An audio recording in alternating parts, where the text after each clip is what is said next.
Estados Unidos atacam Isfahan, cidade iraniana alberga importantes bases militares e uma instalação nuclear.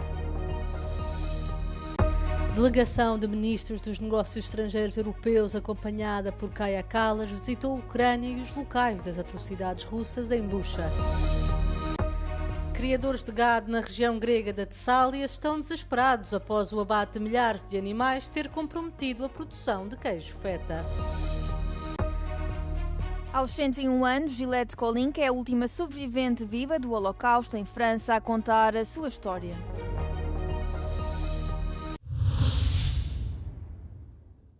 Uma enorme bola de fogo foi vista a elevar-se sobre a cidade iraniana de Isfahan logo após os ataques dos Estados Unidos na madrugada de terça-feira. A cidade alberga importantes bases militares iranianas, bem como uma instalação nuclear que os Estados Unidos já haviam bombardeado em junho do ano passado. Os ataques ocorrem apesar da promessa de Washington de reduzir as ofensivas para que pudessem ser realizadas negociações destinadas a pôr fim ao conflito. Teherão continua a negar a presença nas negociações. مطالبی که به ما منتقل شده حالا تحت هر عنوانی که شما بخواید اسمشو ببرید 15 بندی یا کمتر و بیشتر درخواستایی بسیار زیاده خواهانه و غیر واقع بینانه و غیر منطقی بوده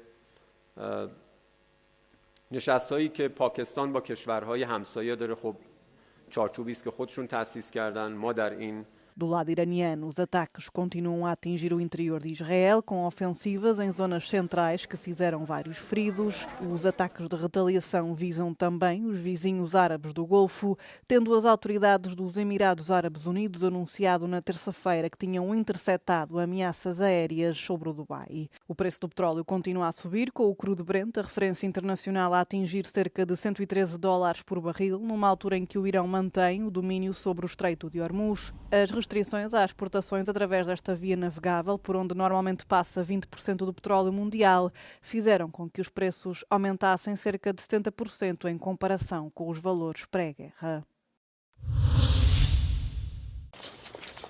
Uma delegação de 12 ministros dos negócios estrangeiros europeus e a alta representante da União Europeia, Kaja Kallas, chegou a Kiev para assinalar o 4º aniversário das atrocidades em Bucha. A visita à cidade, onde foram descobertos mais de 400 corpos após o término de uma ocupação russa com a duração de um mês em 2022, serve de lembrança sombria dos crimes de guerra documentados pelas Nações Unidas. Embora na terça-feira 26 Estados-membros tenham prometido responsabilização total pelas vítimas, a União Europeia continua dividida, dado que a Hungria não assinou a declaração conjunta e continua a bloquear o empréstimo vital de 90 mil milhões de euros para Kiev. A visita ocorre num momento crítico para a Ucrânia, com a atenção da comunidade internacional voltada para o conflito crescente no Médio Oriente. Kaja Kallas salientou que a responsabilização é um elemento indispensável para uma paz duradoura, mesmo com as negociações mediadas pelos Estados Unidos da América num impasse. O Conselho de Segurança da ONU deverá convocar uma reunião de emergência após a morte de 3 membros das Forças de Manutenção da Paz no sul do Líbano, no intervalo de 24 horas. A Força Interina das Nações Unidas no Líbano informou que 2 dos seus elementos foram mortos na segunda-feira numa explosão e que outro perdeu a vida no final do dia de domingo, quando um projétil atingiu a sua posição. Os 2 incidentes estão agora sob investigação. As Forças Armadas de Tel Aviv afirmaram também estar a analisar as ocorrências. Attacks on peacekeepers, as we've been saying quite a bit, is a grave violation of international humanitarian law and of Security Council Resolution 1701 and may amount to war crimes.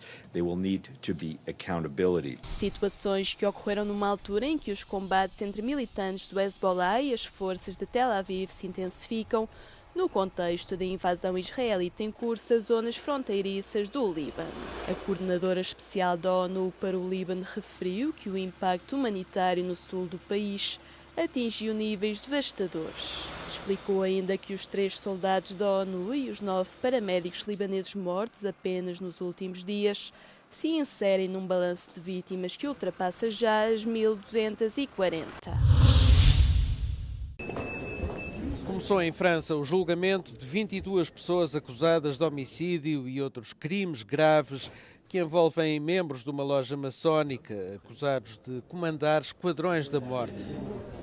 Entre os arguidos há 4 militares dos serviços secretos franceses, 2 agentes da polícia, um agente dos serviços secretos internos, aposentado, um segurança e 2 executivos empresariais. Marie-Hélène Dini sobreviveu a 2 tentativas de assassínio e explica as consequências dos ataques. Trouble du stress post-traumatique dont je n'arrive pas à sortir en fait depuis 6 ans, ça revient par épisode. Cancer et puis exclusion de ma profession également. Voilà, ça fait quand même beaucoup de choses. A maioria dos arguidos com idades entre os 30 e os 73 anos não têm antecedentes criminais. São acusados de homicídio, tentativa de homicídio, agressão agravada e conspiração criminosa, tudo em nome de uma rede mafiosa dentro da antiga loja maçónica Athanor, num subúrbio de Paris.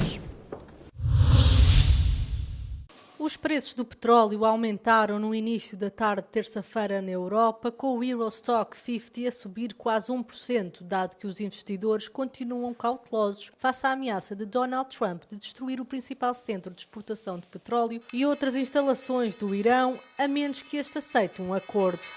Esta subida ocorreu após uma ligeira queda na manhã de terça-feira, apesar dos principais índices de referência do petróleo, o West Texas Intermediate e o Brent, se manterem bem acima dos $100 por barril. O Brent registrou uma descida de 1,5%, sendo negociado a cerca de $107, enquanto o WTI registrou uma descida de quase 2%, sendo negociado acima de $103 por barril. Estas últimas quedas nos mercados ocorrem no momento em que os governos de todo o mundo se apressam a implementar medidas para atenuar o impacto do aumento dos preços dos combustíveis, enquanto o Irão continua a bloquear cerca de 1/5 do petróleo bruto e do gás globais que passam pelo Estreito de Hormuz. 3 meses após a intervenção das autoridades gregas para conter o surto de varíola ovina, que resultou no abate de milhares de animais, os agricultores encontram-se desesperados. No início de março já tinham sido abatidos mais de 480 mil ovinos e caprinos numa tentativa de conter a doença, tendo as zonas mais afetadas sido as da Grécia Central e do Norte. Είμαστε σε εγκλισμό για 2 μήνες 3, το οποίο δεν ξέρουμε πότε άμα ξαναβγεί άλλο κρούσμα, ξανά πάρει εγκλισμό. Με αποτέλεσμα να αυξάνονται οι ζωοτροφές, να μην μπορούμε να βγούμε έξω για βοσκή και να αυξάνεται το κόστος παραγωγής. Os agricultores afirmam que a acentuada diminuição do gado e a consequente queda na produção do leite representa agora uma séria ameaça para o queijo feta. Com denominação de origem protegida, este famoso queijo é um dos produtos de exportação mais valiosos da Grécia, se não ο mais valioso. Επειδή θανατώθηκαν 500-600 πρόβατα, το γάλα θα είναι κατά πολύ μειωμένο. Με αποτέλεσμα θα επηρεαστεί και στη φέτα. Θα είναι πάρα πολύ μειωμένη η φέτα.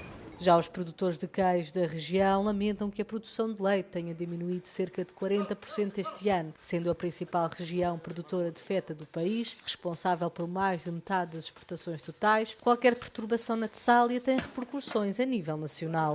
Μειώνοντας το ζωικό κεφάλαιο, περιορίζεται η προσφορά του γάλακτος. Εφόσον περιορίζεται η προσφορά του γάλακτος, πρέπει και εμείς να συνεχίσουμε να παράγουμε λιγότερη φέτα. Segundo estimativas da Organização Interprofissional Nacional do Feta, a produção deste tipo de queijo poderá enfrentar um déficit de cerca de 20 mil toneladas até 2026. Em comparação, a produção total em 2025 foi de cerca de 140 mil toneladas.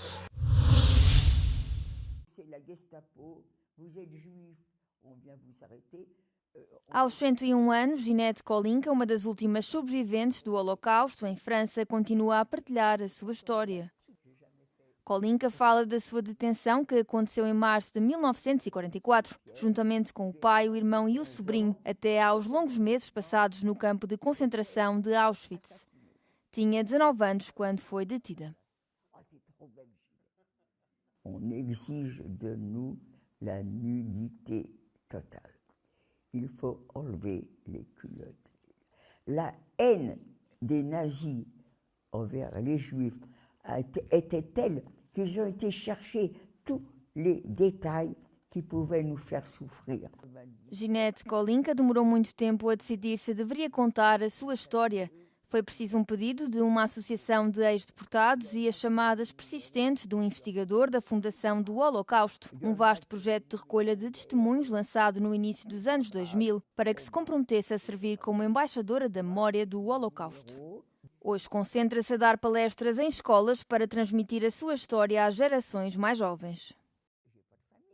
Alors naturellement, on a dû me poser des questions. Et ce que je me rappelle, c'est la réponse que je faisais.